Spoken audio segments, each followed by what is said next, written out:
aggressive selling. So let's go back to the ATAS platform, right? So here we have the bid and the ask. So the bid, for basic knowledge, represents the total number of market participants that are hitting the bid that look to aggressively sell. So these are market participants who are looking to aggressively sell. They want to drive price lower. The ask is the opposite. The market participants hitting the ask are looking to drive price higher, right? These are going in at market orders. These are going in at market prices. So the bid and the ask data you see, right? Every number you see over here is a live transaction over here. So we're really going to break this down and understand what this means, right? So again, let's go to our settings. Let's go to our cluster settings. And we are now going to change this to Delta Profile. Now I'm going to explain why we've changed it to Delta Profile in just a moment. Other things you can do is you can change the text and you can change the text color. So let's change that to black. So it's very clear what we're looking at.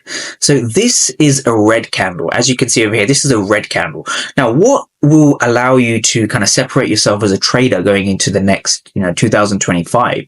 Is the ability to understand what other traders don't, right? Other traders are using bodies and wicks. You see I fair value gaps, you see regular fair value gaps, you see liquidity sweeps, you see market structure, right? All these things are delayed and they're derivatives of order flow, right?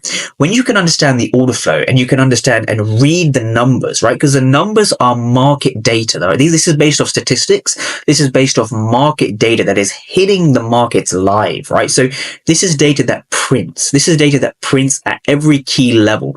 And we're looking to read what's going on inside of this candle, okay? So let's take a look at this.